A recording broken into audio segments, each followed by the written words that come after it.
Hello, hello. A thiếp dâu ta ôi cầm sung.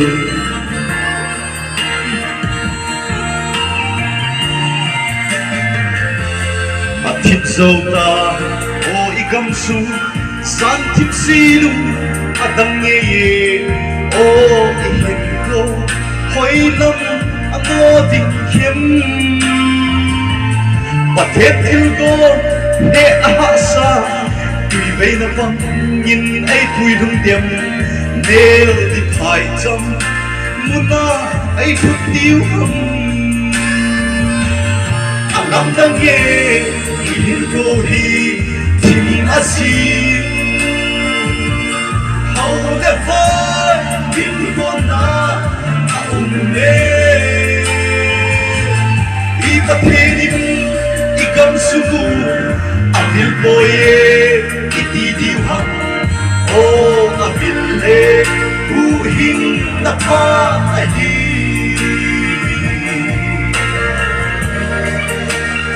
ngày tranh số mai kim boy ngày tranh số mai a kim boy kigil ko na dong pat hong mo o pat si sing hat la mi him hin ko vai mô về khi vui đã đinh cùng chẳng dâu lâu vui xin chẳng nhìn mi hiền chỉ nan vai mô đâm đã tim lâm đã nghe hiền cô hi chim a xin hầu đã vai hiền cô na cùng mê đi bắt thiên ikan sunu abil boye iti diuham o abille huhin naka ahi san balai le kami vai mo san balai le kami vai mo sun lai za tam tong so dai ta pa kai o kin aging singe sofi simne ding ki ho thu ho hoi lambela hindi hita ha ka ta sa thil pha dong kom tao te alam dang ge hin ko hi tin asin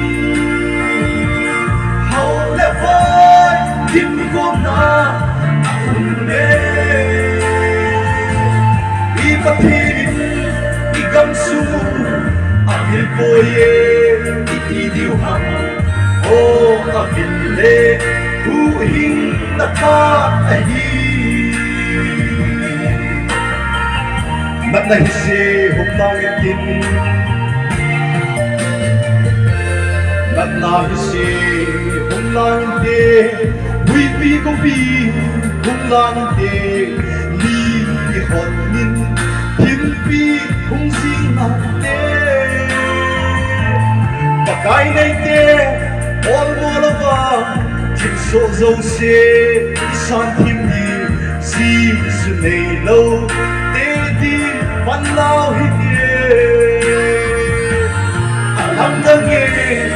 hin ko hi thim asin hầu lệ vai kim cô na akung ne ipatin igam sumu abil boye iti diuham o abille huhin na pa ahi